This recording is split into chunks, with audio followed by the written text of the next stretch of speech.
ओम नमो भगवते वासुदेवाय। ओम नमो भगवते वासुदेवाय। ओम नमो भगवते वासुदेवाय। नारायणं नमस्कृत्य नरं चैवं नरोत्तमं देवीं सरस्वतीं व्यासं ततो जयामुदीरये।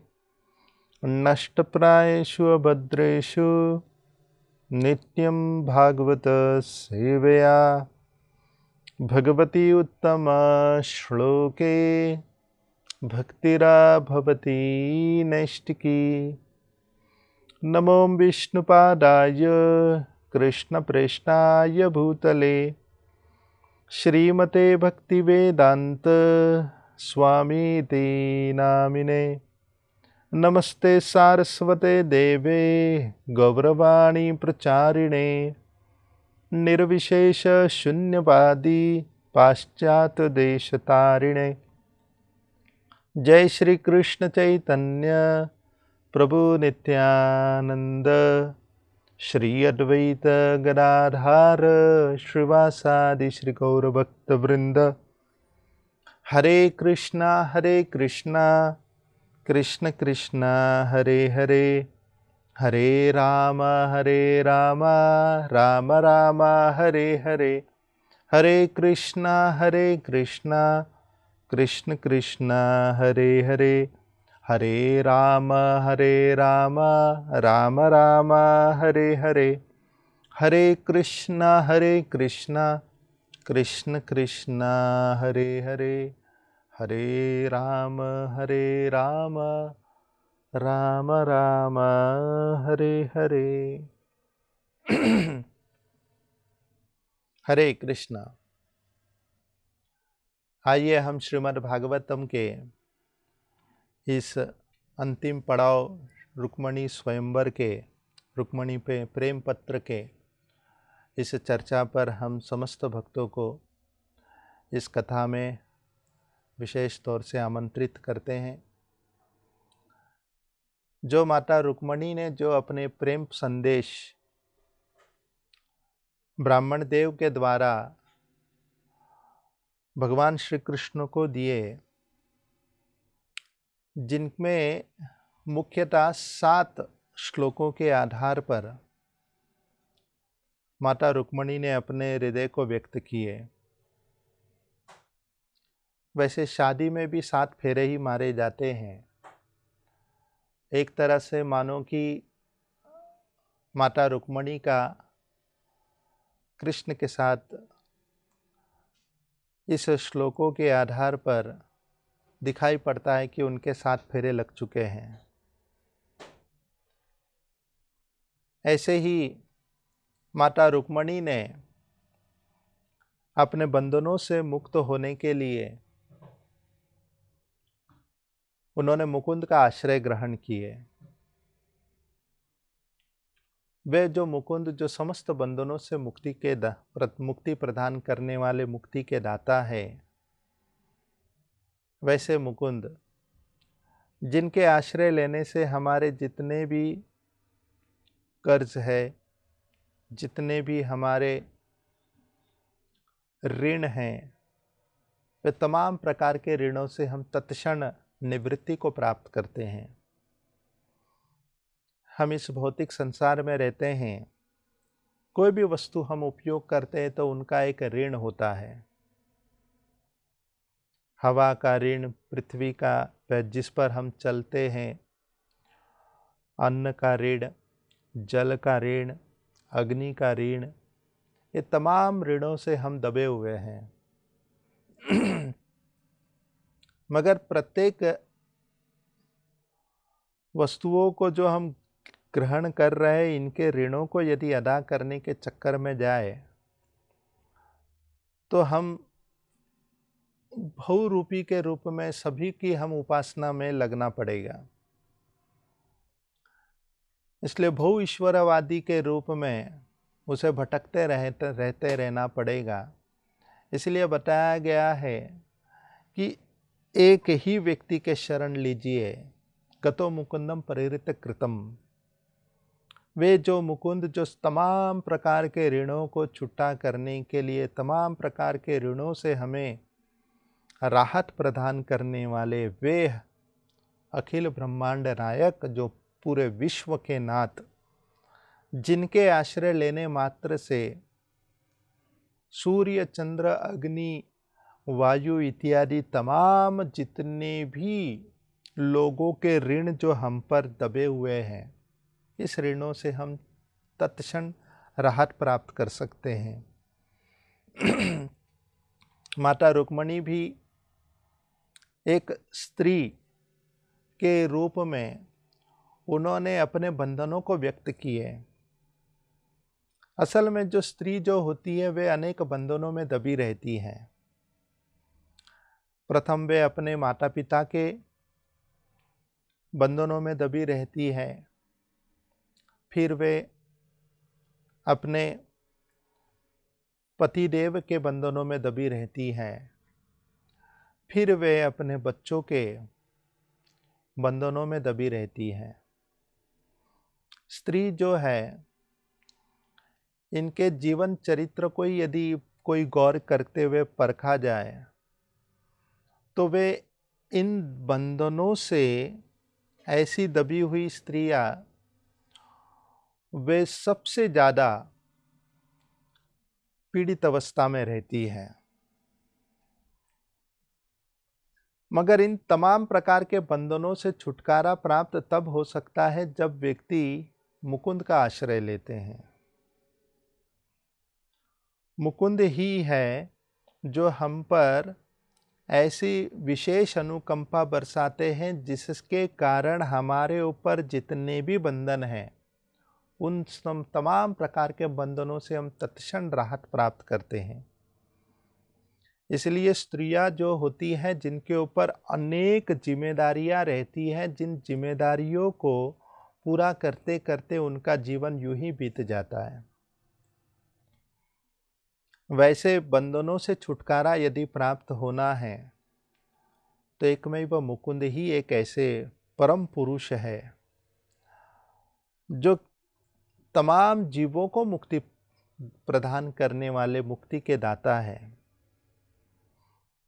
इसलिए यहाँ पर माता रुक्मणी जो आज अपने भाई के बड़े अग्रज रुक्मी, जो उनके भ्राता, जिनसे वे ऐसी दब चुकी हैं, इसी बंधन में फंस चुकी हैं कि वे चाहती हैं कि वे कृष्ण के साथ अपना विवाह तय करें, मगर रुक्मी ये होने नहीं दे रहा है। ऐसे ही कलयुग में जो स्तुति देवी जो होती हैं, वे हमेशा चाहती है कि मैं नारायण से विवाह करूं। स्तुति देवी का वाकई ही असल में कोई पति है तो वो स्वयं नारायण है, मगर लोग करते क्या है, रुक्मी का रोल खेलते हुए वे स्तुति देवी को नारायण से विवाह होने न देते हुए अपने साथ विवाह करते हैं।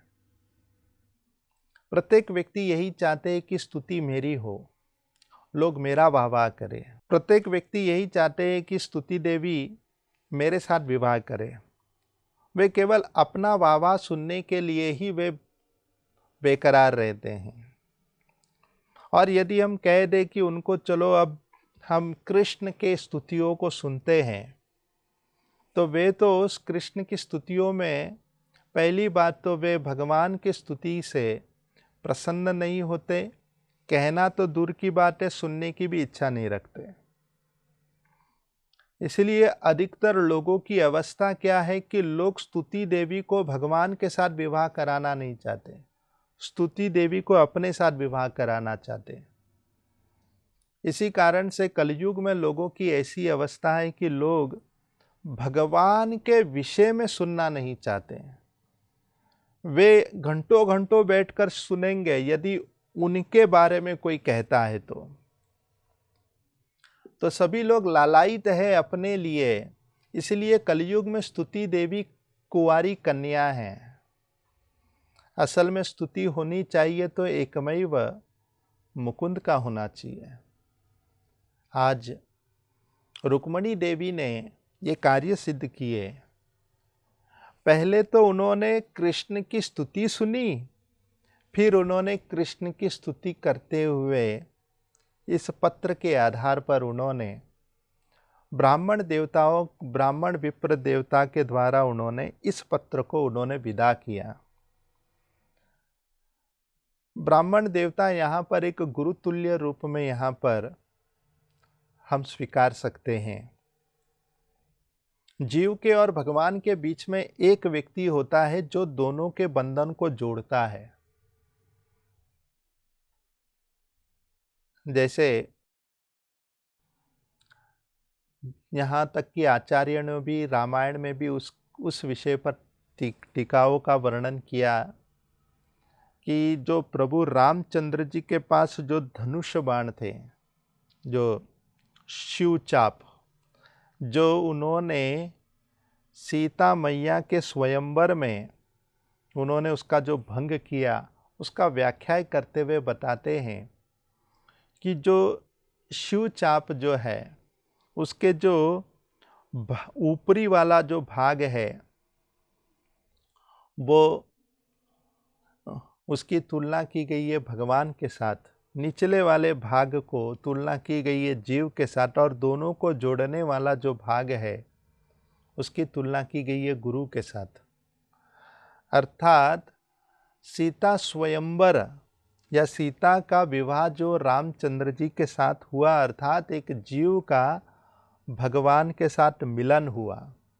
तो जीव का जब भगवान से मिलन होता है तो उसी को कहते हैं स्वयंवर, उसी को कहते हैं विवाह। ऐसे ही जीव रुक्मणी देवी का विवाह कृष्ण के साथ हो रहा है, इसका मुख्य इन्हें सहयोग करने वाले वो है विप्रश्रेष्ठ ब्राह्मण देव जो सुनंद है। ऐसे ही हमारे बीच में भी हमारे और भगवान के बीच में जो खेल खेलते हैं आपस में संबंध को जोड़ने में, वे है हमारे गुरु जी। इसलिए बताया गया है हनुमान जी ने रामचंद्र जी के संदेश को माता सीता के पास जाकर पहुंचाकर उन्होंने गुरु का रोल अदा किया। एक गुरु के अभिनेता के रूप में उन्होंने कार्य सिद्ध किए। अच्छा, अब गुरु भी किस प्रकार होना चाहिए? गुरु भी उसी प्रकार होना चाहिए जो निस्वार्थ हो, जिसका अपना कोई मंतव्य ना हो। एक व्यक्ति ने तो पूछ लिया कि प्रभु रामचंद्र जी ने भला उन्होंने अपना प्रेम का संदेश माता सीता के पास पहुंचाया और वो भी किनको चुना?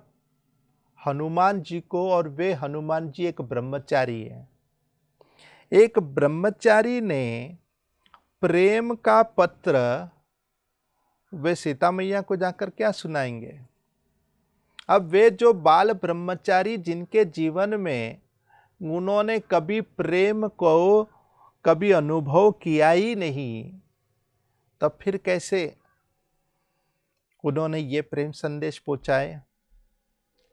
असल में उत्तर में तो यही उन्हें कहा गया, हनुमान जी जिनका अपना कोई प्रेमिका नहीं था, मगर उन्होंने रामचंद्र जी के प्रेम को सीता मैया के समक्ष इजहार करने के लिए वे कैसे तैयार हुए?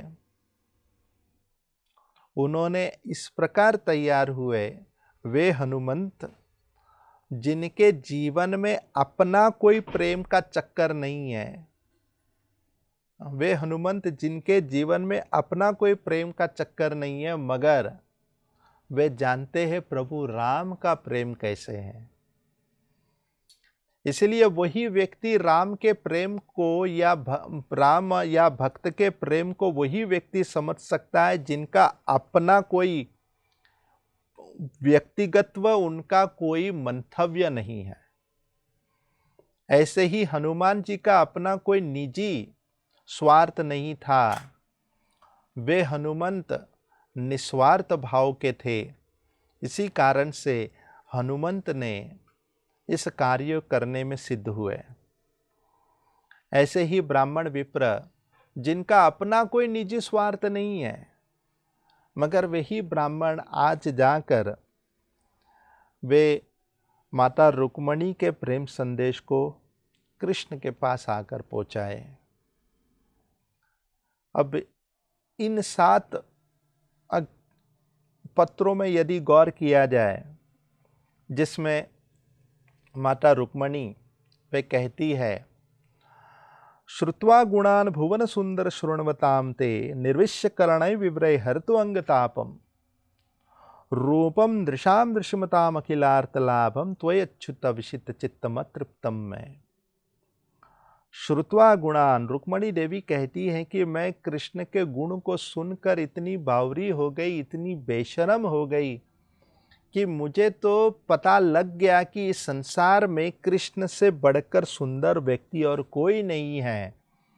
इसीलिए मैंने अच्युत का आश्रय ग्रहण करते हुए मैंने अपने जीवन में इस प्रकार की अवस्था प्राप्त कर ली कि अब मैं बेशरम हो चुकी हूँ। अब कुल की कोई मर्यादा नहीं रही मन में।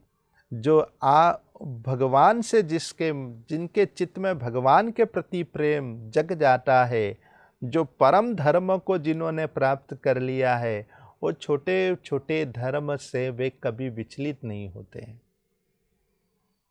इस तरह यहाँ पर परम पुरुषार्थ, पंचम पुरुषार्थ को यहाँ पर रुक्मणी देवी जगाते हुए वर्णन करती है। कात्वा मुकुंद महती कुलशील रूप विद्या वयो द्रविण धामभिरात्मतुल्यम।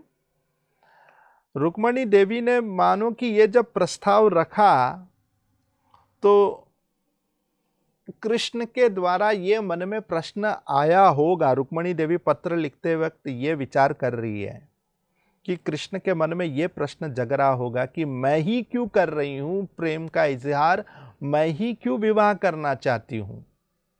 हो सकता है कृष्ण के मन में ये विचार आ जाए।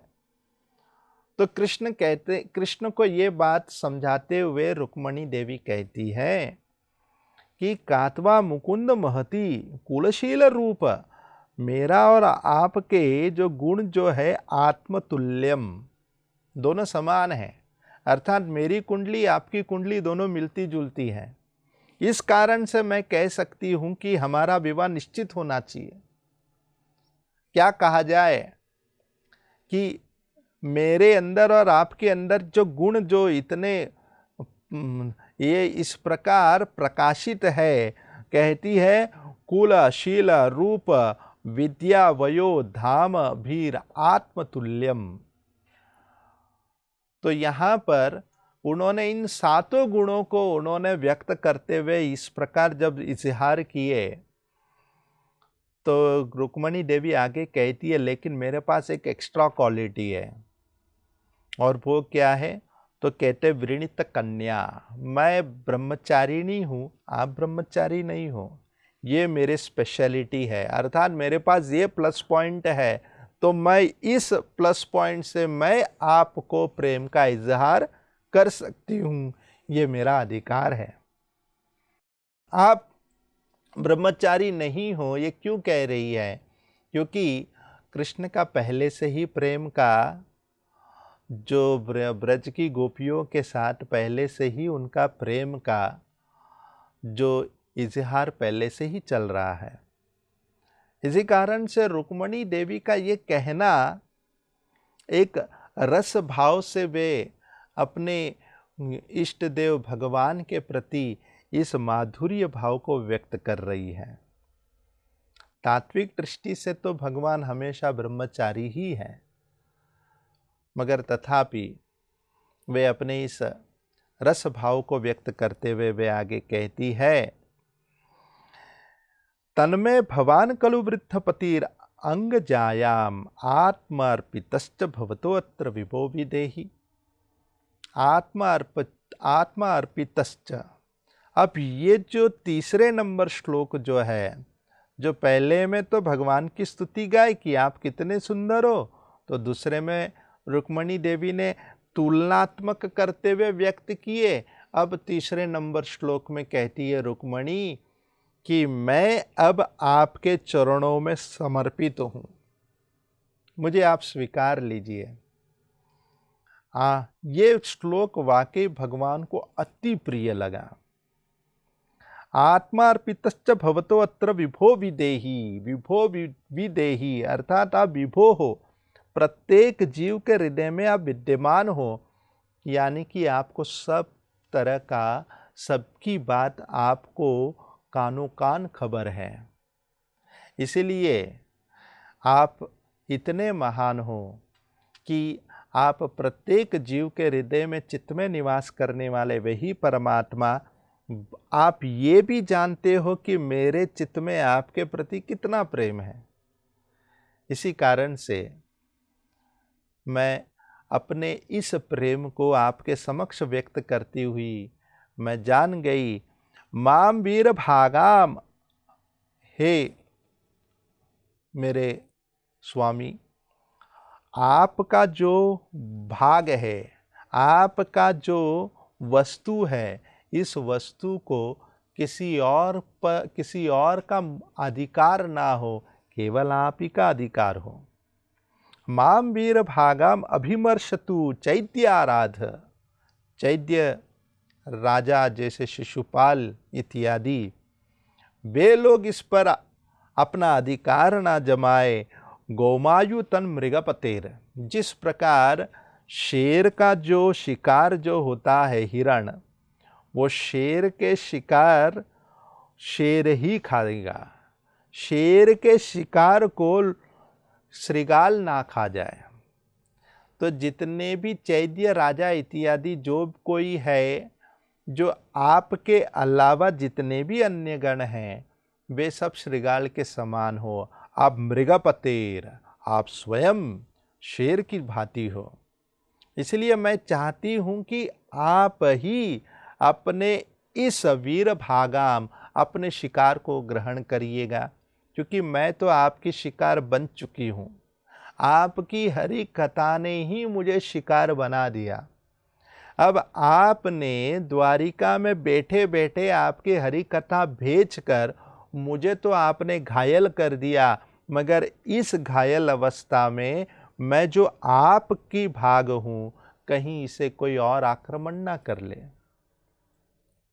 इसलिए मैं चाहती हूं कि आप ही इसे ग्रहण करिए।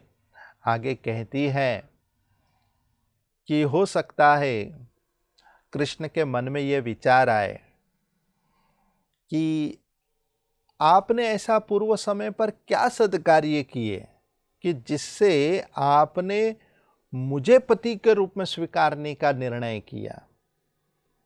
क्योंकि भगवान के पास जाना ये कोई साधारण व्यक्तियों का काम नहीं है। जो पूर्व समय पर जिन्होंने शत पुण्य कार्य किए हैं, अनेक अनेक पुण्य कार्य करने के बाद ही वो व्यक्ति योग्यता प्राप्त करता है कृष्ण के समक्ष जाने का। इसलिए वे क्या कहती है, पूर्तेष्टा दत्त नियम व्रत देव विप्र गुरु अर्चनाधिभीर अलम भगवान परेश। हमने पूर्व समय पर इतने दान दिए, इतने हमने पुण्य कार्य किए हैं, इतने हमने यज्ञ हवन किए, इतने स्वाध्याय किए हैं और इतने गुरुजनों का, ब्राह्मणों की हमने सेवा की है, वो तमाम पुण्य को आज हम आपको प्राप्त करने के लिए निछावर करते हैं।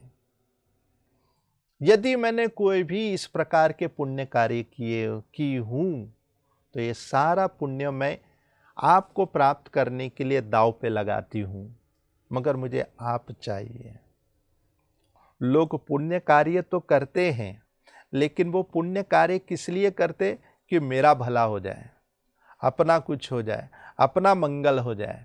तो लोग पुण्य कार्य करने के पीछे उद्देश्य क्या रहता है? कि उनका ये उद्देश्य रहता है कि हमारा जीवन अब बढ़िया आराम से चले। मगर रुक्मणी देवी कहती है, मेरा जितना भी पुण्य कार्य करने का जो मुख्य उद्देश्य है वो एकमय व आपको प्राप्त करने का है। मुझे आप ही चाहिए, आपके अलावा मुझे और कोई नहीं चाहिए। अर्थात यहाँ पर रुक्मणी देवी ने अपने निजी स्वार्थ को त्याग कर अपने आरामदायक जीवन पर गौर न करते हुए उन्होंने तमाम पुण्य को कृष्ण प्राप्ति के लिए उन्होंने समर्पित कर दिए। भक्तगण भी जब एकादशी व्रत करते हैं तो द्वादशी में जब वो पारण करते वक्त, उस अन्न को ग्रहण करते वक्त ही वो अपने गुरु का स्मरण करते हुए ये कहते हैं, हे गुरुदेव, मेरे एकादशी व्रत का जो फल है वो हम आपके चरणों पर समर्पित करते हैं। अर्थात उद्देश्य क्या है? कि गुरुवर ही भगवान से हमें भेंट कराते हैं। इस तरह यहाँ पर माता रुक्मणी वे इस प्रकार प्रार्थना करते हुए क्या कहती है? वे कहती है, गदाग्रज एतित पाणिम। गदाग्रज, आप गदाग्रज हो, यानी आप गदा के बड़े भाई हो, यानी कृष्ण के छोटे भाई का नाम है गदाग्रज, गदा। वे गदा जो नाम उनका देवकी माता के पुत्र का है, जो माता देवकी जो वृद्ध अवस्था में भी जिन्होंने संतान प्राप्ति की थी, यहाँ पर रुक्मणी देवी गदाग्रज कहते हुए ये संबोधित करती है कि हम भी आपके साथ इसी प्रकार वंशावली वृद्धि करने के लिए हम पूरी सहयोग करेंगे, इसमें तनिक कोई भी संदेह नहीं। हे गदाग्रज, पाणिम, रथांग पाणिम। अब वो क्या कह रही है? एतत्ति पाणिम, कृपा करके आइए और मेरे हाथ को थाम लीजिए और मुझे स्वीकार लीजिए। अब ग्रहंतुम में न धमघोष सुतादयो अन्य, इसके अलावा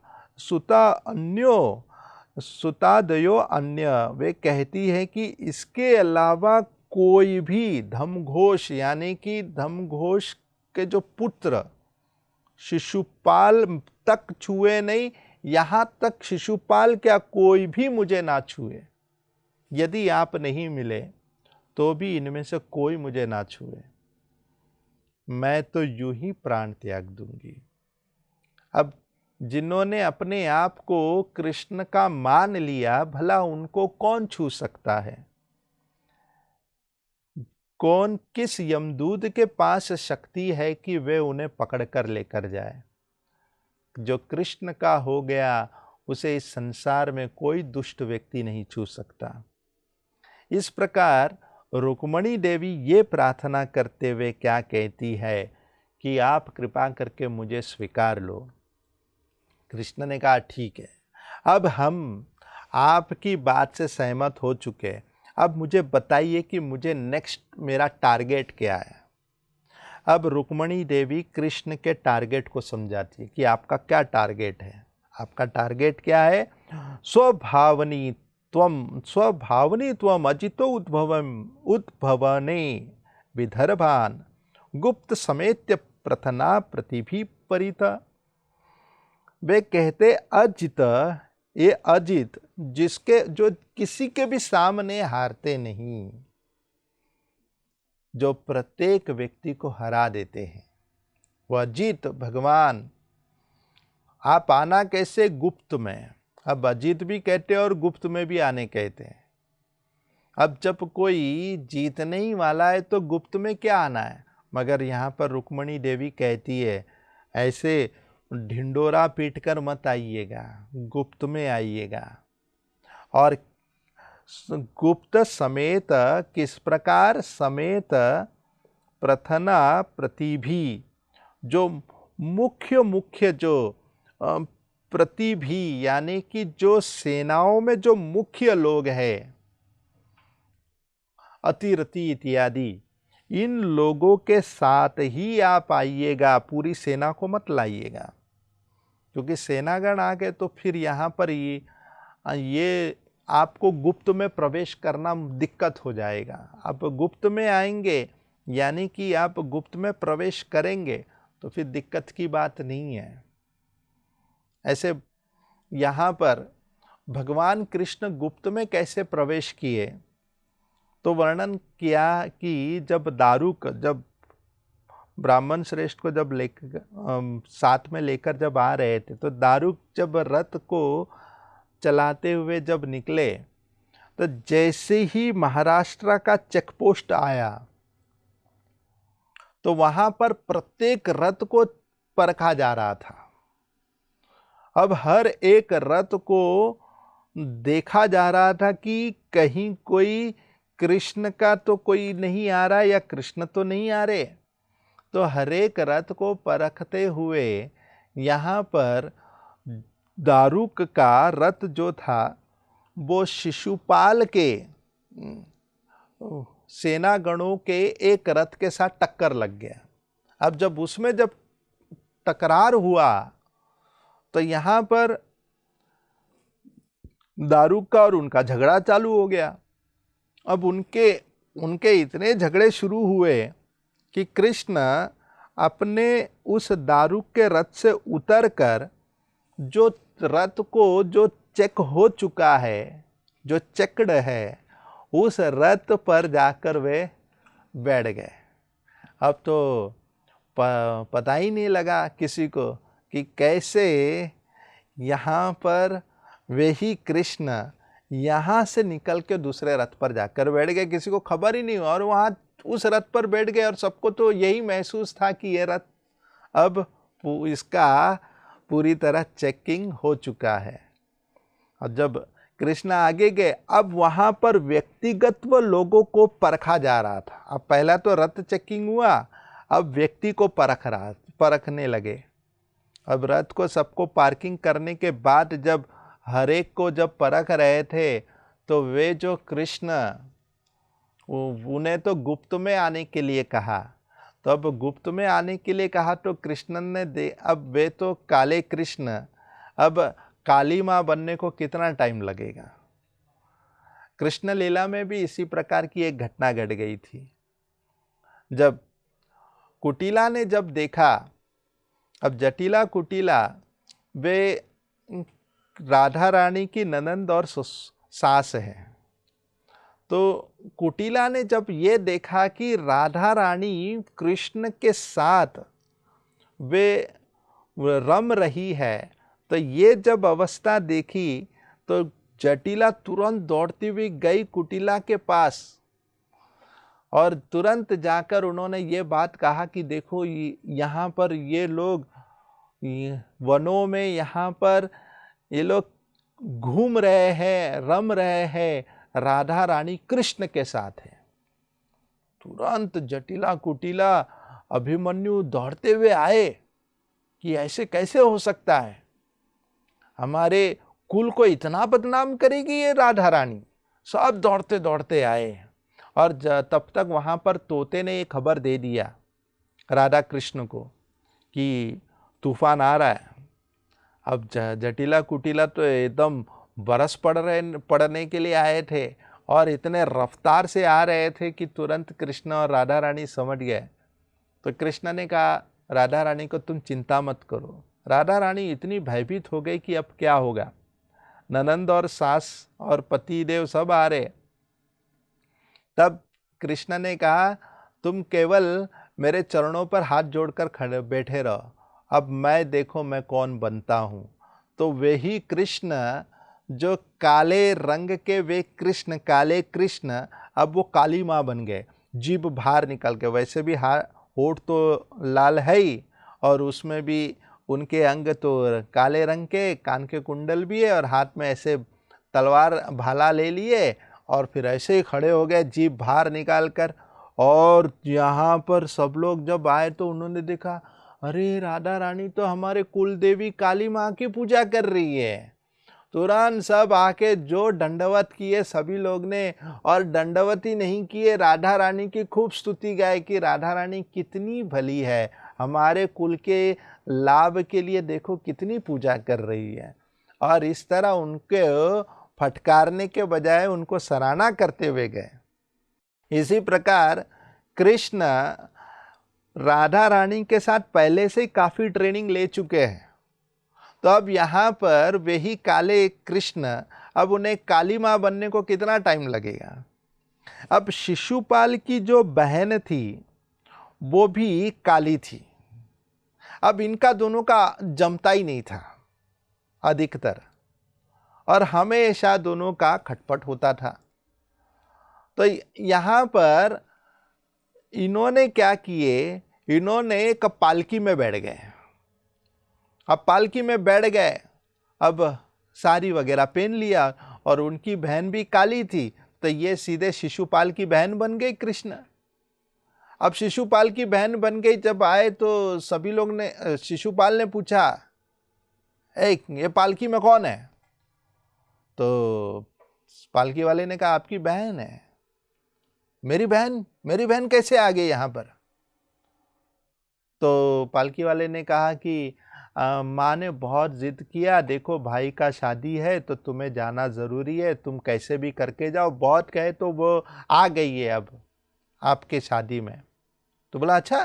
तो तुरंत उन्होंने पर्दा हटाने के लिए जैसे ही हाथ आगे बढ़ाए तो कृष्ण ने जोर से उनके उंगली में काट दिए, और जैसे ही काटे तो समझ गए हाँ ये तो मेरी बहन है, क्योंकि उनकी बहन हमेशा उनको काटती थी।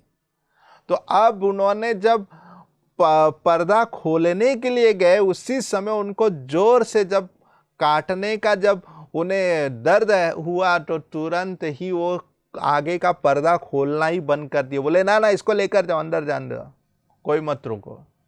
और ऐसे वे कृष्ण गुप्त रूप में आए। तो यहाँ पर रुक्मणी देवी के प्रत्येक शब्द को कृष्ण बड़े सावधानी से पालन कर रहे हैं।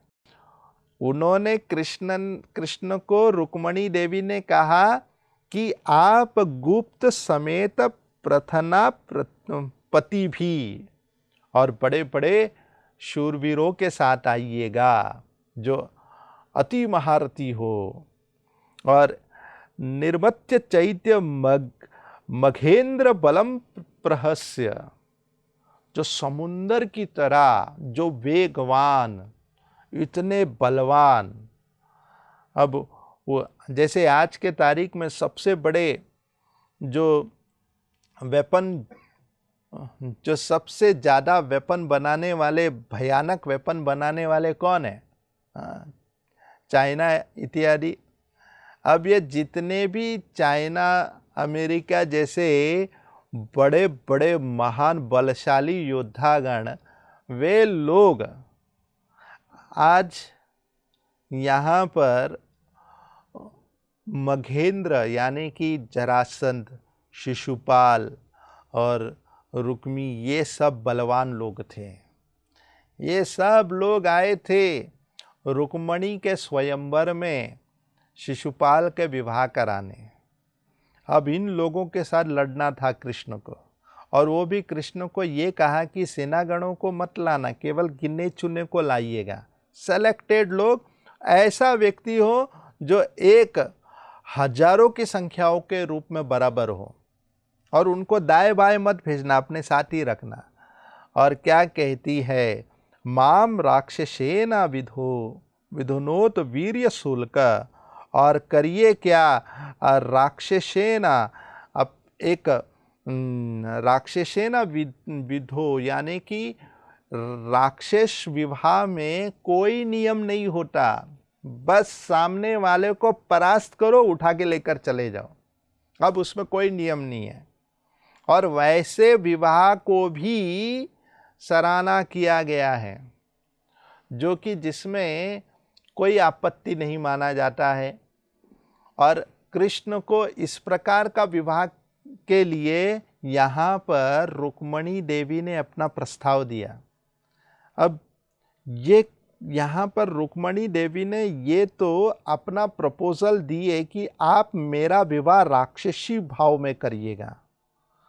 अब ये प्रस्ताव को करे कैसे, तो वे कहती है अंतपुरांतरम चरिम, मैं अंतपुरंतरम, एक होता है अंतरपुर और उसके अंदर भी एक अंतपुरंतरम, एक और एक गुह्य रूप में एक भवन होता है। तो जो राजा अंतपुर में रहता है उसके अंदर और एक गुप्त भवन रहता है, उसमें थी रुक्मणी देवी। तो रुक्मणी देवी अपना लाइव लोकेशन बताती हुई क्या कहती है कि मैं इस स्थान पर रहूंगी, हनि हत्या बंधुन, यहां पर तुम मत आना। क्यों नहीं आना? हनि हत्या, बेकार की मार काट, बेकार का खून खराबा नहीं चाहिए। विवाह का अवसर है, विवाह के अवसर में रुक्मणी देवी नहीं चाहती है कि मेरे बंधुगण मारे जाए। इसीलिए वे इसी कारण से जब रुक्मी जब आए थे, कृष्ण और रुक्मणी को रोकने के लिए, उसी क्षण भगवान श्री कृष्ण ने रुक्मी को मारे नहीं, क्योंकि वे नहीं चाहते थे रुक्मणी के भाई को मारे, यानी कि कृष्ण नहीं चाहते थे कि मेरे साले साहब को मैं शादी के दिन ही मारूं। केवल उन्होंने ऐसा तलवार घुमाया कि उनका आधा बाल उड़ गया और आधा शेविंग, उनका तो आधा शेव हो गया, हाफ कट शेविंग। और जो आज के तारीख में खूब इनका बोलबाला है, जो उस समय इसे इस प्रकार भगवान कृष्ण ने रुक्मणी के साथ कर दिए थे, रुक्मी के साथ कर दिए थे। और इस प्रकार रुक्मी को उन्होंने छोड़ दिए और वहां से निकल गए। तो यहाँ पर रुक्मणी देवी नहीं चाहती थी कि उनके कोई बंधु बांधवगण मरे, तो बिना मारे या बिना उनके मरे उनको राक्षसीना विवाह कराने के लिए उन्होंने प्रस्ताव दिए। अब देखिए कृष्ण के लिए कितना बड़ा चैलेंज है। अब इतनी बड़ी चुनौती कृष्ण के समक्ष रुक्मणी देवी कहती हुई क्या कहती है, त्वाम उद्भवे कथम इति प्रभात्मि उपायम, मैं आपको एक उपाय बताती हूँ। क्या उपाय बताती हूँ? पूरे द्वारे अस्ति महती कुलदेव यात्रा, हमारे विवाह के अवसर पर कुलदेव यात्रा, कुलदेव का यात्रा होता है। उस कुलदेव के यात्रा में हमें पूजा करने के लिए जाना पड़ता है। किन की पूजा? तो कहते गिरिजाम उपेत्य, गिरिजा यानी कि शिव जी की अर्धांगिनी। अब पार्वती गिरिजा की पूजा के लिए जाना पड़ता है, और पर्वत की पुत्री गिरिजा जिनका जब पूजा होगा तो उनके पूजा से हमें आशीर्वचन मिलेगा, और उनके पूजा के बाद ही आप आइएगा। अब यहाँ पर रुक्मणी देवी वे प्रार्थना किस प्रकार करती हैं? वे कहती हैं कि कुलदेव की पूजा का भी आशीर्वाद हमें ज़रूरी है। इसी कारण से रुक्मणी देवी का जब कुलदेवी का जब विवाह हो रहा था, उस कुलदेवी के विवाह में ही जब उन्हें कहा गया कि तुम अपने पति का नाम लीजिए, तो रुक्मणी देवी मन ही मन में उन्होंने कृष्ण का ही नाम लिया, क्योंकि उन्होंने उनसे ही विवाह के लिए विचार कर लिए थे, तय कर लिए थे, और किसी को कानो कान खबर नहीं। और इस प्रकार यहाँ पर ब्राह्मण जो पूजा पाठ कर कर उन्होंने जो मंत्र फूंकते हुए जो विवाह का, जो उन्होंने कुलदेव के विवाह को जो संपन्न किए, उसमें यह रुक्मणी ने अपने पतिदेव कृष्ण को स्मरण करते हुए पूरा पूजा कर कर गिरिजा उनके आशीर्वाद को प्राप्त करते हुए कहती क्या है, उस विवाह के उपरांत तुम आना, उसके पहले मत आना। अब यहाँ पर रुक्मणी देवी के जीवनों में यदि हम देखें, जिन्होंने अनेक तरीके से उन्होंने अपने आप को ही हरण होने के लिए उन्होंने तरीका भी बता दिया कि तुम मुझे इस प्रकार किडनैप कर सकते हो। अब रुक्मणी देवी सिखा रही है कि हमारे जीवन में भी अनेक प्रकार के बंधन हैं, मगर इन बंधनों से छूटने के लिए पहले तो हमें अपने आप को स्वीकारना होगा। जब तक हम नहीं स्वीकारेंगे, हमारे तरफ से जब तक प्रस्ताव नहीं रहेगा, तब तक कृष्ण से हम आशा क्या रखें। हालांकि वे भगवंत जो प्रत्येक जीव को सुरक्षा प्रदान करते हैं, मगर ये यथा माम प्रपद्यन्ते ताम तथैव भजाम्यहम्। जिस प्रकार हमारी शरणागति होगी वैसे ही वे हमारी सुरक्षा करते हैं। इसलिए कुएं में डूबने वाले व्यक्ति को यदि रस्सी फेंक दिया जाए तो वो कुएं में डूबने वाला व्यक्ति को पहले तो रस्सी पकड़ना सीखना होगा। जब तक वो खुद से वे पहला प्रस्ताव नहीं रखे, तब तक वो किस आशा से वो बचने का उम्मीद रखता है। इस प्रकार रुक्मणी देवी ने अपना प्रस्ताव पहले रखे, कृष्ण के प्रति उन्होंने स्नेह की भावनाओं को जगाए, जिससे भगवान इस बात को सुनकर अति संतुष्ट हुए। अब रुक्मणी देवी क्या कहती है कि अब जब विराम करते हैं तो पत्र विराम करते वक्त कहते क्या है, उस व्यक्ति की स्तुति गाई जाती है। तो क्या कहती है, यशांग्रि पंकज रजस्नपयम महंतो, जिनके चरण धूलि प्राप्त करने के लिए बड़े बड़े वांछन्ति उमापतिर यानी कि महादेव भी, उमा देवी के पतिदेव उमापतिर वांछन्ति यशांग्रि पंकज रज, आपके चरण के रज को प्राप्त करने के लिए उमापतिर वांछन्ति, वो भी इच्छा करते हैं। और इस कारण से जिससे तमोपहत ही, इसी कारण से उनके जितने भी अज्ञानता है, तमाम अज्ञानता का दुर्भित होता है।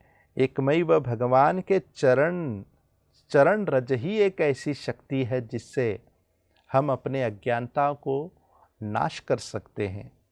इसलिए श्री बलराम जी ने भी जिस क्षण वे लक्ष्मणा और सांभा को लेने के लिए जब गए थे, तब वहाँ पर खूब तर्क हुआ था, जिस तर्क से दुर्योधन ने अपशब्द कह दिया था कृष्ण के प्रति।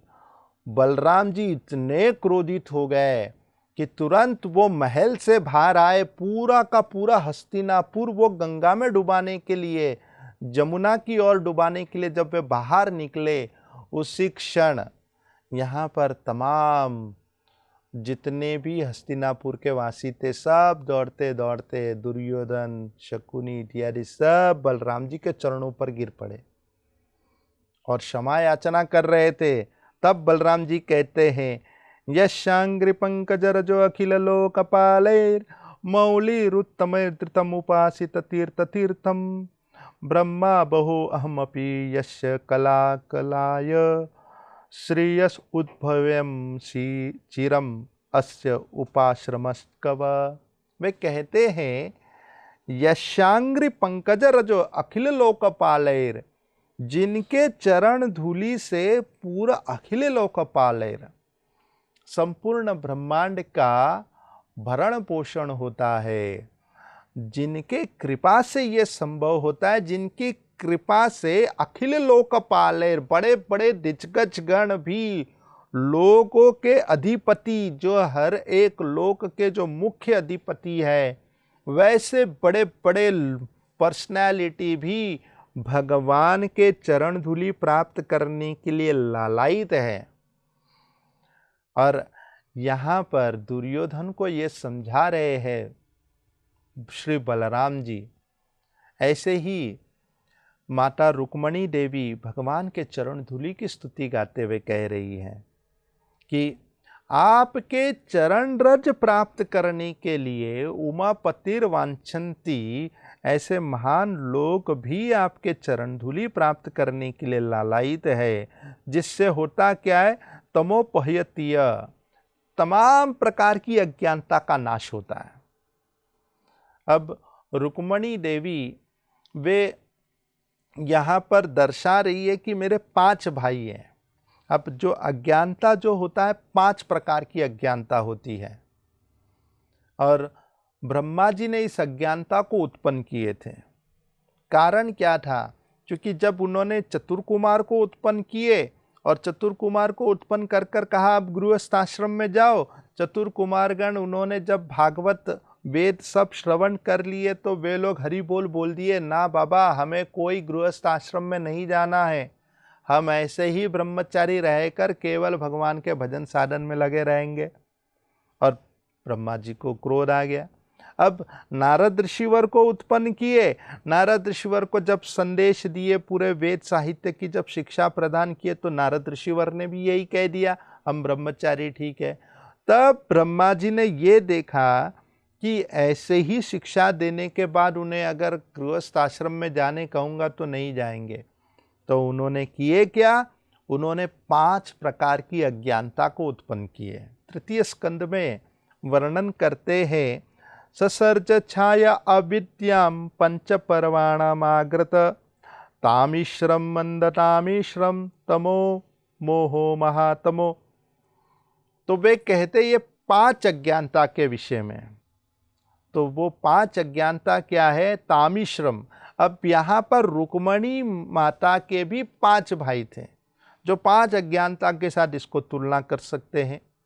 तो रुक्मी अग्रजो रुक्मार्तो रुक्म बाहुर अनंतर रुक्म केशो रुक्म माली, ये 5 भाईगण जिनको 5 अज्ञानता के साथ तुलनात्मक कर सकते हैं। तो सबसे प्रथम जो है तामिश्रम। अब ये तामिश्रम ये इस प्रकार की अज्ञानता है कि वे जीव अपना स्पर्धा करते भगवान के साथ। और क्या स्पर्धा करते हैं? ये स्पर्धा करते हैं कि देखते हैं कि कौन भगवान है।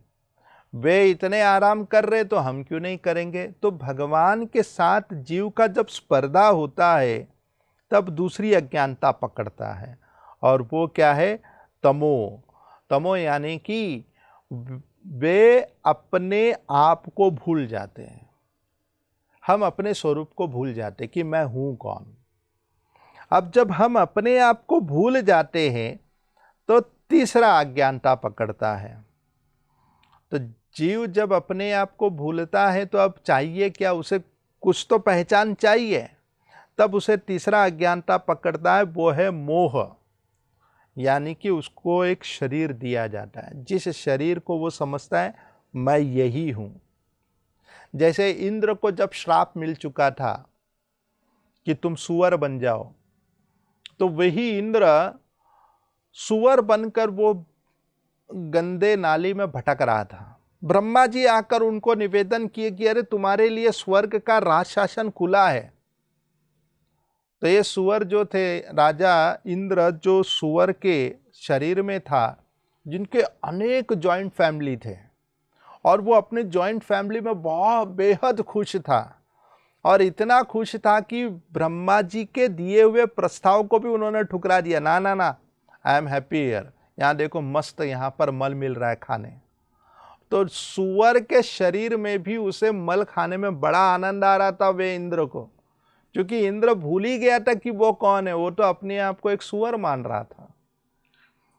इस प्रकार ब्रह्मा जी ने उनके तमाम जितने परिवार के सदस्य थे सबको वे बारी बारी से मारते गए।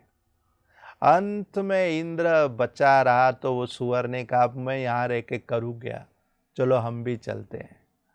इस प्रकार वे इंद्र को जब राजगद्दी मिल गया तब इंद्र हैरान हो गया, अरे मैं सुअर के शरीर में मल खा रहा था। इंद्र भी ताज्जुब हो गए अपने इस व्यवहार से। तो इसे कहते हैं मोह। इस मोह से, ये तीसरे प्रकार की अज्ञानता है जिससे व्यक्ति अपने स्वरूप को भूलकर कुछ और पहचान को बना देते हैं। जैसे हम भूल गए कि मैं इस शरीर ने मैं आत्मा हूँ, जीवेर स्वरूपो कृष्णर नित्यदास, इस विचार को भूलकर हम क्या विचार करते, मैं फलाना हूँ, फलाना देश में जन्म लिया और फलाना मेरा नाम है। तो हमारा एक शरीर का जो पहचान है वही पहचान के साथ हमने अपने आप को जोड़ लिया। यह तीसरे प्रकार का मोह है। अब इसके बाद एक चौथे प्रकार के मोह आता है जिसे कहते हैं महातम। अब ये महातम क्या है?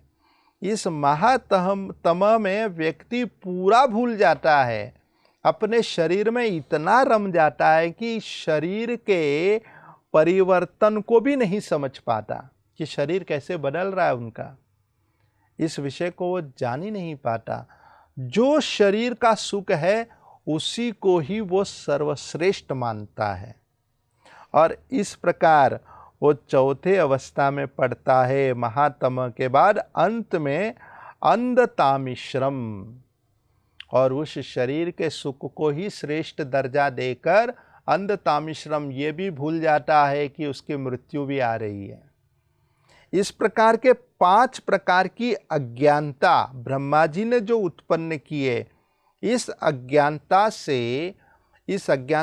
से पर्दाफाश होने के लिए एकमैव कोई साधन या राह है तो वो है भगवान का चरण रज। इसीलिए रुक्मणी देवी कहती है कि मैं भी इस अज्ञानता के चक्कर में फंसी हूँ।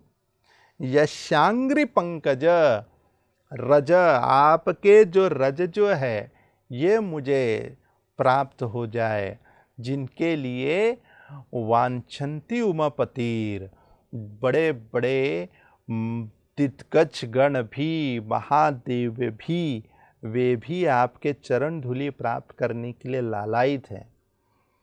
तो वैसे चरण धूलि से मेरी भी अज्ञानता नाश होगी। इस प्रार्थना को व्यक्त करते हुए वे अंत में क्या कहती है, यर्हि अंबुजाक्ष न लभे भवेत प्रसादम। यदि आप मुझे इस प्रकार का फल नहीं दोगे तो, यदि आपके चरण रज मुझे आप नहीं देंगे तो, अब वे अपने हृदय को व्यक्त कर रही है, तो परिणाम क्या होगा? यानी कि यहाँ पर रुक्मणी देवी कह क्या रही है, आप मुझे पत्नी के रूप में नहीं स्वीकारोगे तो मैं क्या करूँगी? तो कहती है, तो वे अंबुजाक्ष न लभे भवत प्रसादम, आपका प्रसाद नहीं मिला तो वे कहती है, जायाम अश्नुव्रत कृष्ण सत जन्म भी स्यात्, 100 जन्म तक। अब वो कहती क्या है? वो कहती है व्रत कृष्ण, प्रत्येक जन्म में करूंगी क्या? उपवास करूंगी, और उपवास कर कर मैं अपने प्राण त्याग दूंगी। अब एक होता है सुसाइड, इसे सुसाइड नहीं माना जाएगा। ये इस प्रकार की जो मृत्यु जो होती है इसे सद्गति माना जाता है। जो व्रत रखकर अपना प्राण छोड़ता है उसे सद्गति प्राप्त होता है, मगर जो आत्महत्या करते हैं उसे दुर्गति प्राप्त होता है। यहाँ पर रुक्मणी देवी क्या कहती है, मैं व्रत लेकर अपना प्राण छोड़ूंगी, यानी मरने के बाद भी कुछ तो मुझे लाभ हो, कुछ तो मुझे सद्गति प्राप्त हो, जिससे मैं आपको प्राप्त करने के लिए सशक्त हो जाऊं। और ये एक जन्म की बात नहीं, 100 जन्म भी मुझे आप नहीं मिले तो 100 जन्म भी मैं भूखी प्यासी रहकर अपना प्राण छोड़ूंगी। यह रुक्मणी देवी का कहना था। यहां पर आप लोग इस बात को अनुभव कर सकते हो केवल एकादशी व्रत के आधार पर, या निर्जला एकादशी बस एक दिन करके देखिएगा। ऐसी हालत हो जाती है कि बस उसे तो लगता है कि कब मुझे जन्म जन्म से पानी के प्यासे से मैं भटक रहा हूं, कब पानी मिले। तो ये यहाँ पर रुक्मणी देवी की दृढ़ता देखिए, उनके मनोबल देखिए कि वे कह क्या रही है, एक जन्म नहीं 100 जन्म तक ऐसे करके प्राण छोड़ दूंगी। अब सीधे रुक्मणी देवी ने अपना अंतिम निष्कर्ष बता दिए और आगे वे कहती क्या है कि आप जन्म भी शायद अपने प्राण को त्याग दूंगी आपके बगैर, यदि आप नहीं मिले तो। भगवान के भक्त जब भगवान के प्रति उनका जब मन रमने लगता है तो भगवान के बगैर वो रह ही नहीं सकते। कोई भी व्यक्ति जो भगवान के भक्ति का जिन्हें रस प्राप्त हो गया है, वो भक्ति के बगैर जी ही नहीं सकते। उदाहरण दिया गया है, जैसे मछली पानी के साथ 24 घंटे रहते, मछली जो पानी के बगैर एक पल नहीं रह सकती है, वैसे ही यहाँ पर भक्त भगवान के बगैर नहीं रह सकते। इसलिए रामायण में भी कहा गया है, जीवमीन बरुबारी विहीना मनि बिनु फनि कुजिए दुख दीना कह स्वभाव न चलू मन माही जीवन मोर राम बिन कुछ नाही। जब दशरथ महाराज जब देखे कि प्रभु राम वन के लिए निकले हैं, दशरथ महाराज इतनी पीड़ा अवस्था में पड़ गए थे। ऐसी पीड़ित अवस्था में दशरथ महाराज कहते क्या है, वे कहते हैं, जीवन बिना बरु बारी विहीन, जो मणि बिनु फनी को जियो दुख दीना। जिस प्रकार जीवन बिना मीन यानी मछली जो है पानी के बगैर एक क्षण नहीं रह सकती है। फिर दूसरा उदाहरण देते हैं, जिस प्रकार ये मणि वाला जो सर्प है, जिसके मस्तक पर मणि रहता है, वो अपने मणि के बगैर जी नहीं सकता। यदि मणि कोई निकाल लिया तो मर जाए। दशरथ महाराज कहते हैं कि भले ही मछली पानी के बगैर जी ले, भले ही वो सर्प बिना मणि के बगैर जी ले, ये हो सकेगा, मगर मेरी अवस्था क्या है। वे कहते हैं, जीवन मोर राम बिनु कुछ नहीं, मेरा राम के बगैर मेरा तो कोई जीवन ही नहीं है, कोई आधार ही नहीं है। यदि राम नहीं है तो मैं नहीं हूं। इसलिए दशरथ महाराज भी रामचंद्र जी के विरह में अपने प्राण त्याग दिए। ऐसे ही यहां पर माता रुक्मणी कहती है, हे कृष्ण, यदि आप नहीं आए, मुझे नहीं स्वीकारे, मैं अपना प्राण त्याग दूंगी। और ऐसे भगवान के भक्त भगवान के बगैर एक पल नहीं रह सकते। इसलिए जिस क्षण दामोदर लीला में भी वर्णन आता है, जब यशोदा मैया जब बाल गोपाल कृष्ण को जब अपना स्तनपान करा रही थी, तो एक दूध था जो चूल्हे में जल रहा था। अब ये जलता जा रहा था। अब जलने का क्या कारण था? क्योंकि ये दूध जो था ये विचार कर रहा था कि कब मैं कृष्ण की सेवा में लगूं। तो ऐसा विशेष दूध था जो यशोदा मैया ने इस दूध को बड़े सावधानी से उसे उबलने के लिए रखा था। अब ये दूध उबल रहे थे। वैसे ही भगवान के भक्त उबलते हैं भक्ति की सेवा करने के लिए, भगवान की सेवा करने के लिए। और उस भक्ति में यदि सेवा प्राप्त नहीं होगा तो भगवान के भक्त क्या करते हैं? जैसे उस दूध ने विचार किया यहां पर कृष्ण जो असीमित है, जिनके लिए यशोदा मैया के हृदय में असीमित प्रेम है, और इस तरह असीमित स्तन में दूध भी है, और कृष्ण इस प्रकार असीमित समय तक ये दूध पीते रहेंगे, तो फिर मेरे सीमित का क्या लाभ? इससे तो अच्छा है कि मैं आग में कूदकर मर जाऊं।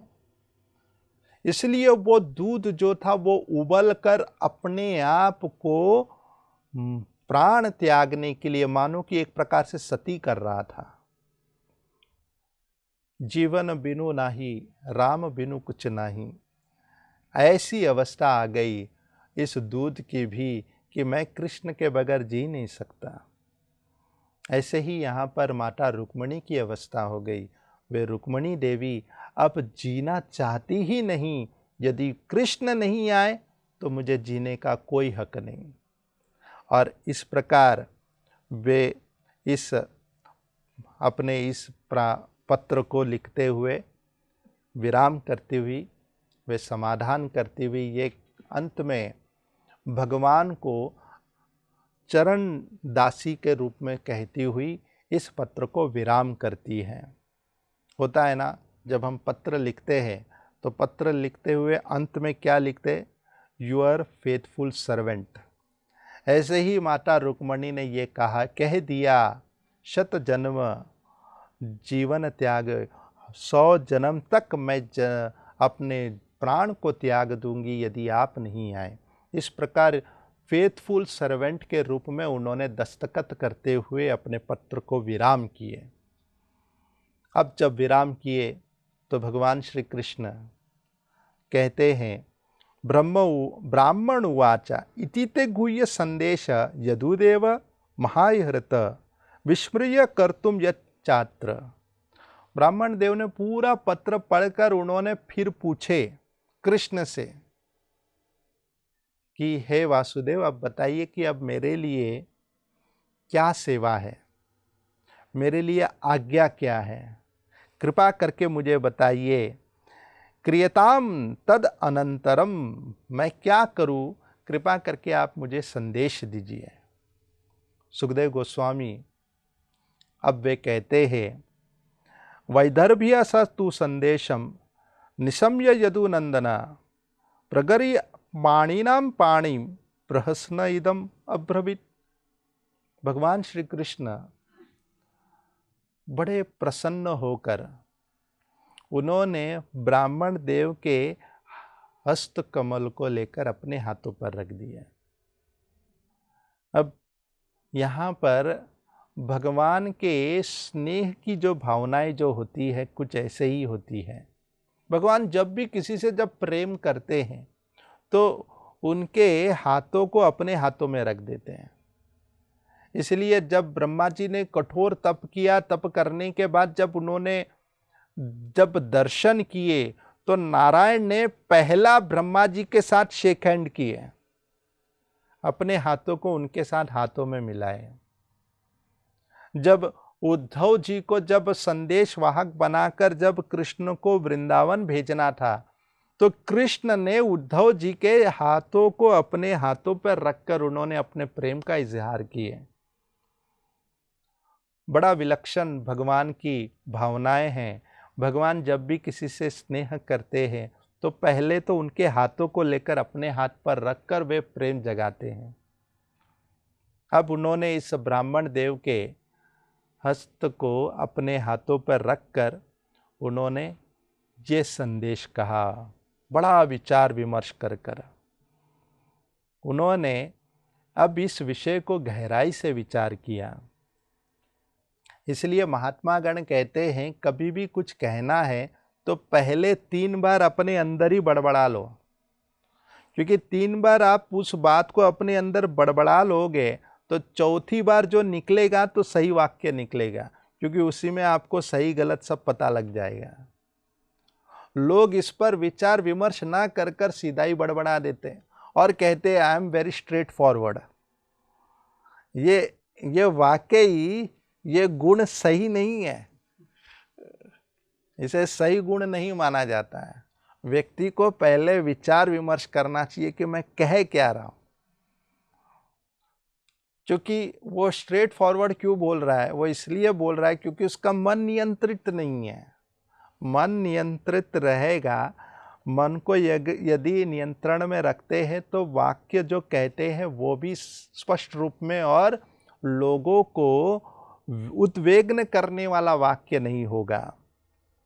इसलिए भगवान भगवद गीता में कहते हैं अनुद्वेगम करम वाक्यम सत्यम प्रियम हितम चयत स्वाध्यायम अभ्यासनम चैव वान्मया तपोच्यते। वाणी की तपस्या है।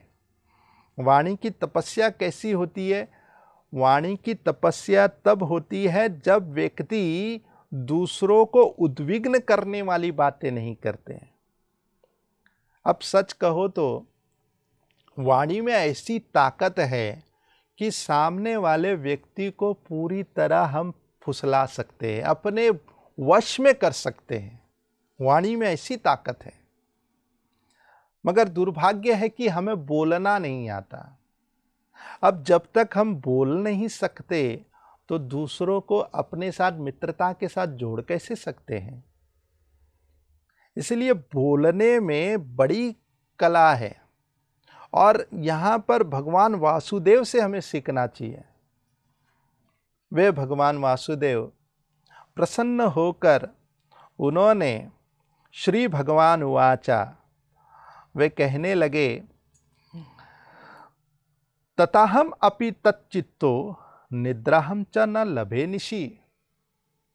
वे कह रहे हैं ब्राह्मण श्रेष्ठ को, हे ब्राह्मण देव, असल में मुझे भी नींद नहीं आता। वे कहते हैं तताहम अपि तच्चित्तो, मेरी भी निद्रा भंग हो चुकी है, क्योंकि मैं भी 2400 घंटे रुक्मणी देवी के ही स्मरण में डूबा रहता हूं।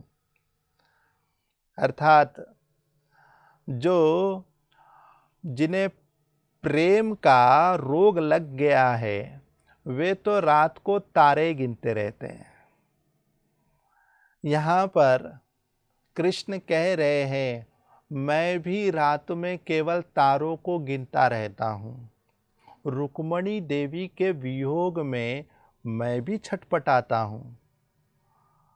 और कह क्या रे, निद्राम च न लभे निशि,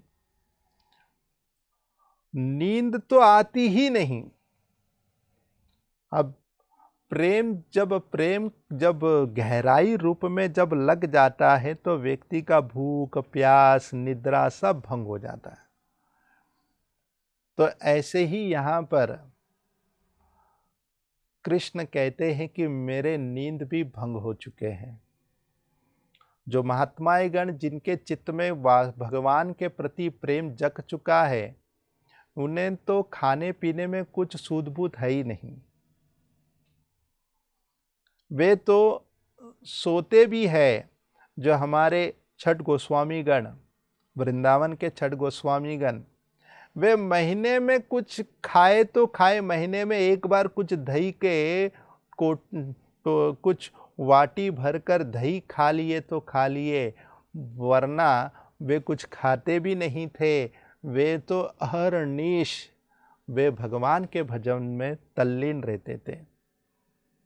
निद्राहार विहार काट विचितो चाइतन तीन चयो, वे निरंतर भगवान के स्मरण में इसी प्रकार अपनी चेतनाओं को डुबा के रखते थे, कृष्ण के स्मरण में। तो उन्हें भूख प्यास लगेगी कैसे? वे यहाँ तक कि वे सोने की भी अवस्था यदि देखा जाए, नामाचार्य श्री हरिदास ठाकुर वे तो केवल 2 घंटे सोते थे और 2 घंटे में ही उनका खाना पीना, जो स्वच्छ करना, शुद्ध होना, सब, बाकी दिन के 22 घंटे लगातार भगवान के नाम को जप करते थे। इस तरह हरिदास ठाकुर, जो भगवान के भक्त, जिनके चित्त में एक बार भगवान के प्रति प्रेम उमड़ जाता है तो खाने पीने का तो उन्हें सुधबूती नहीं रहता। वैसे ही कृष्ण भी कह रहे कि मेरी भी निद्रा भंग हो चुकी है रुक्मणी के स्मरण में, और कहते क्या है, वेदाहम रुक्मणी द्वेषाम,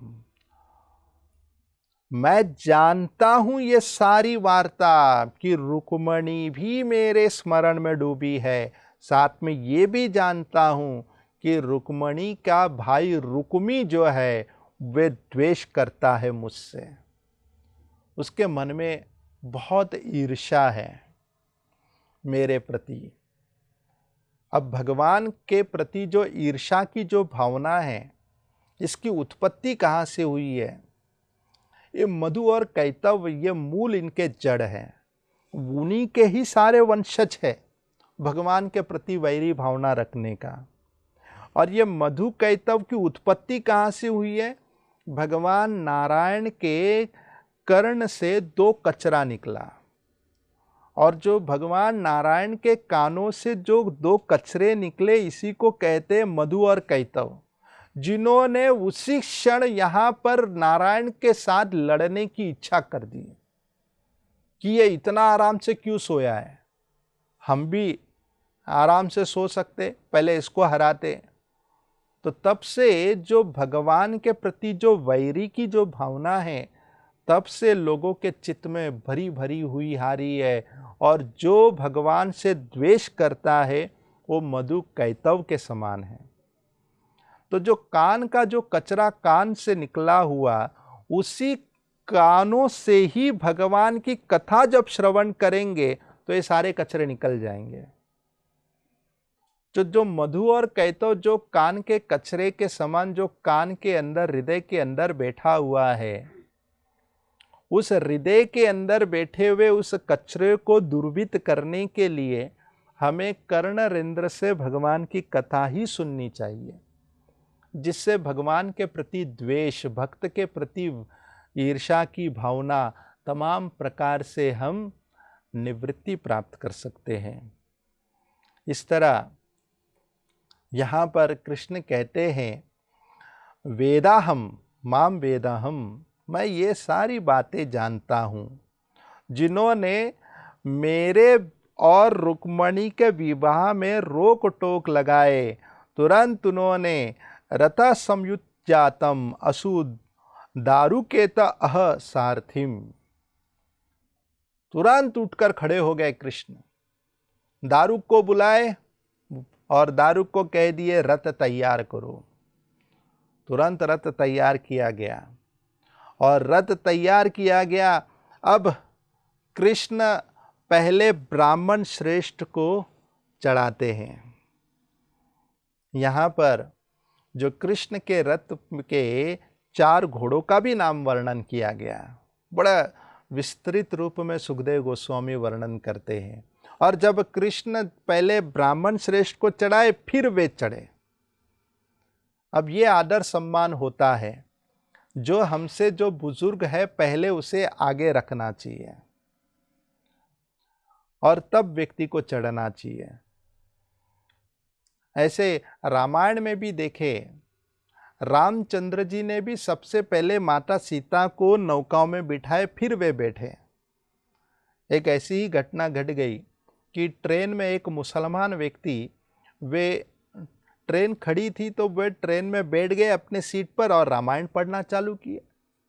तो एक दंपत्ति आ गए, पति पत्नी दोनों। अब दोनों जन आकर वे देखने लगे, ये ये तो हिंदू थे, तो इन्होंने इस मुसलमान को कहा, अरे क्या ये रामायण पढ़ रहे हो, अरे छोड़ो ये सब कुछ नहीं होता। और उन्होंने तो खूब उनको भला बुरा कहने लग गए। और कहने के बाद जब वे ट्रेन से उतरे कुछ सामग्री खरीदने, तो सामग्री खरीदने के बाद ट्रेन जब छूटी रही थी तो पति चढ़ गए, पत्नी छूट गई। अब जब छूट गई तो बड़ा परेशान हो गया, सामान चढ़ा दिया लेकिन सामान वाली को नहीं चढ़ाया। तो अब यहाँ पर यह हैरान होने लग गए। तब तक इन्होंने पूछा क्या हुआ भाई साहब, तो कहने लगे अरे मेरी पत्नी नहीं चढ़ी। तो बोला इसलिए तो कहते रामायण पढ़ो, रामायण पढ़ते तो पहले तुम पत्नी को चढ़ाते थे फिर तुम चढ़ते, अब तुमने तो पत्नी को छोड़ दिया। ये कारण क्या है? सारे विपत्ति का जंजाल है कि व्यक्ति शास्त्र पढ़ने के लिए रुचि न लेते हुए उनसे वंचित रहते हैं। जब शास्त्र का ज्ञान नहीं होगा तो निश्चित रूप में समस्या टूट पड़ती है। भगवान कृष्ण ने पहले ब्राह्मण विप्र को चढ़ाए, फिर वे चढ़े। अब जब चढ़े तब तक इतने में श्री बलराम जी आ गए। अब बलराम जी आ गए तो पूछे, अरे कहाँ के लिए सवारी चल रही है? अब कृष्ण तो कुछ कह नहीं सकते, क्योंकि कृष्ण को तो कह दिए थे कि बात गुप्त रखना, टॉप सीक्रेट है। अब इस बात को कृष्ण कैसे बोले?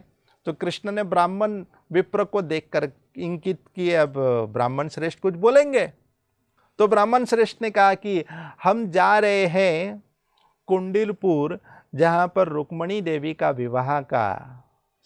विवाह में हम भाग लेने जा रहे हैं। अब उन्होंने ये भी नहीं कहा कि इनका ही विवाह है, दूल्हे राजा को लेके जा रहा हूं।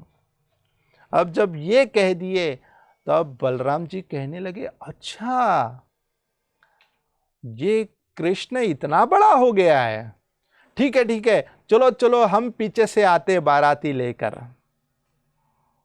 और बलराम जी ने उनको आगे जाने कहा, और इतने में कृष्ण निकले। अब जब निकले तो ऐसे रफ्तार से कृष्ण ने रथ भगाए कि दूसरे दिन ही वहीं पर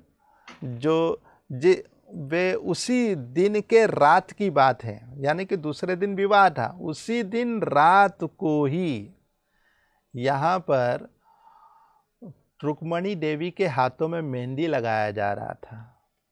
रुक्मणी देवी कहने लगी अपने सखियों को, यदि कृष्ण नहीं आए तो सखिया कहने लगी, अरे नहीं आए तो भी तो लगाना पड़ेगा ना मेहंदी, मेहंदी लगाओ। ऐसा सोचो कभी आ गए तो अब दोनों भी हो सकता है, इसलिए मेहंदी लगाया जाए।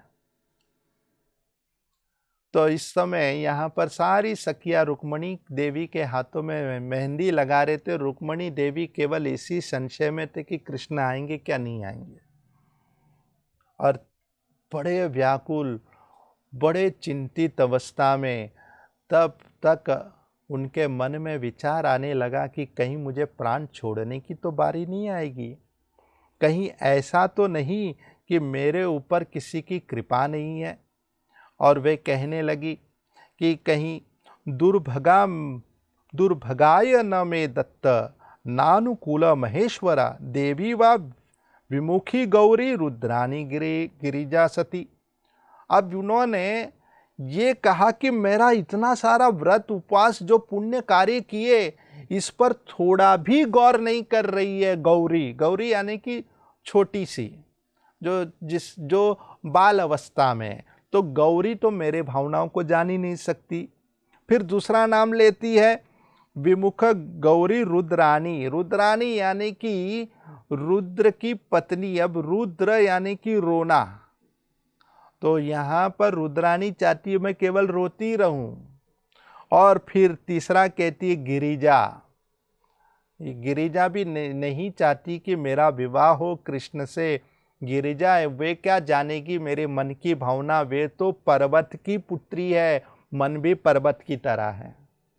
और सती, सती यानी कि सती ने तो अग्नि में अपने आप को स्वाहा कर दिया। लगता है मेरा भी समय आ गया स्वाहा करने का।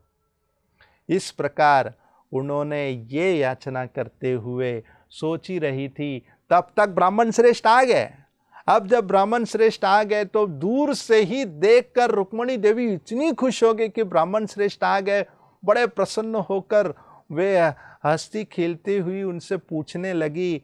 अब हंसती खिलखिलाती हुई पूछ रही है कि क्या कृष्ण आ गए? तो ब्राह्मण श्रेष्ठ ने कहा कि हाँ, मैंने कृष्ण को तो पत्र दिया। तो बोला जवाब लाए? बोले जवाब तो नहीं लाया। बोले जवाब नहीं लाए? तो एक क्षण भर के लिए रुक्मणी देवी हैरान हो गई, अरे जवाब नहीं दिया। तब तक उन्होंने कहा जब पत्र का जवाब क्या लाऊं, पत्र लिखने वाले व्यक्ति को ही उठा लाया। सुनते ही बड़ी खुश हो गई। अब उन्होंने कहा और अच्छी तरीके से हाथों में मेहंदी लगाओ, अच्छे रंग से भर दो। और बड़े प्रसन्न हुए और बड़े प्रसन्न होकर नाचते खेलते हुए उनके सारी सखियां उनको जब विदा करने के लिए जा रही थी, यहाँ पर सबसे प्रथम सारे हाथी जो थे, जितने हाथी उन्हें सजाए ढजाए थे, बड़े दिग्गज हाथीगण खड़े थे आगे, वे चलते हुए जा रहे थे। उसके पीछे सारे ब्राह्मणगण वे स्वस्ति वाचन कहते हुए वे मंत्र फूंकते हुए चल रहे थे। उसके पीछे जितने बैंड बाजा थे वे सारे बज रहे थे। और उसके पीछे सारे नाच गाने वाले सखियागण थे। और उसके पीछे जितने भी उनके परिवार के स्वजनगण थे वे चलते हुए जा रहे थे। और उसके पीछे सारी सेनाएगण सब तलवार लेकर चलती हुई जा रही थी। और इस तरह रुक्मणी देवी के पीछे 2000 दासी गण उनके पल्लू पकड़कर चल रहे थे। अब जब वे आए माता भवानी के मंदिर में, उनकी पूजा हुई और तब तक खबर मिल गया कृष्ण आए हैं, तो बहुत खुश हुई। और तुरंत ही भवानी मंदिर से पूजा खत्म होकर वे बाहर निकली। जैसे ही बाहर निकली तो जितने वहाँ के जो सेनागण थे सब तैयार थे कि कहीं से भी कोई ना आ जाए इन्हें हरण करने के लिए। सभी लोग वहाँ पर रुक्मणी देवी की सुंदरता को देख रहे थे। रुक्मणी देवी कृष्ण को देखने के चक्कर में बाहर आकर पायल पहनने की बहाने में वे वहीं पर ही खड़ी होकर इधर उधर देख रही थी। तब तक यहाँ पर सभी लोग रुक्मणी देवी की सुंदरता को देखकर इतने मोहित हो गए कि ऐसा मिस यूनिवर्स तो हमने जिंदगी में नहीं देखा। जिनके कानों की बालियां भी चमचमा रही थी, लोगों के आंखें वे टिमटिमा रहे थे, कुछ लोग तो हाथी से नीचे गिर गए रुक्मणी देवी की सुंदरता को देखते हुए। और तब तक भगवान कृष्ण सबको हटा कर वे जब आए, और जब वे आए तो तुरंत उन्होंने कृष्ण को देखे। अब कृष्ण को देखे तो उन्होंने देखा यहाँ देखो मिस यूनिवर्स, यहाँ देखो मिस्टर यूनिवर्स, और दोनों जन बड़े सुंदर जोड़ी दिख रही है। कृष्ण ने सबके बीच में उनके हस्त को पकड़कर रथ पर बिठाए और सभी लोग देख रहे थे कितनी सुंदर जोड़ी है। हीरो और हीरोइन सबसे बढ़िया जोड़ी दिख रहा है। सब लोग देखकर दंग रह गए। सबके बीच से कृष्ण जब लेकर चले गए, दूर से ध्वजा भी जब उछल हो गए, तब लोगों को होश आया, अरे ये क्या था, ये तो कृष्ण था, अरे कृष्ण से तो बचाना था हमें, अरे ये कैसे आ गया। और दूसरा व्यक्ति कह रहा था तू तो चढ़ा रहा था कि कितना सुंदर दिख रहा है और अभी तू ही कह रहा है, अरे सब तेरी गलती। और लोग एक दूसरे को दोषारोपण करते हुए भागे कृष्ण के पीछे। मगर कृष्ण तो ऐसे निकले, इतने सारे वहां पर तीरों की बौछार हुई और कृष्ण ने सबका जवाब देते हुए वहां से रुक्मणी देवी को हरण करते हुए रुक्मणी हरण कर लिए। और इस तरह भगवान श्री कृष्ण की जय। इस तरह भगवान श्री कृष्ण ने अपने रुक्मणी स्वयंवर में उन्होंने माता रुक्मणी को विजेता प्राप्त की। और यहीं पर ही हमारा इस कथा का अंतिम विराम हुआ। बहुत बहुत धन्यवाद आप समस्त भक्तों का, जिन्होंने धैर्यपूर्वक इस कथा को श्रवण कर इसे विराम करने के लिए अवसर प्रदान किए। बहुत बहुत धन्यवाद। हरे कृष्ण। ऐसे ही और भक्तिमय कार्यक्रमों के लिए देखिए हरे कृष्णा टेलीविजन और इसे प्राप्त करने के लिए आप अपने केबल अथवा DTH ऑपरेटर से संपर्क करें तथा और अधिक जानकारी के लिए आज ही डायल करें 7666 839 839।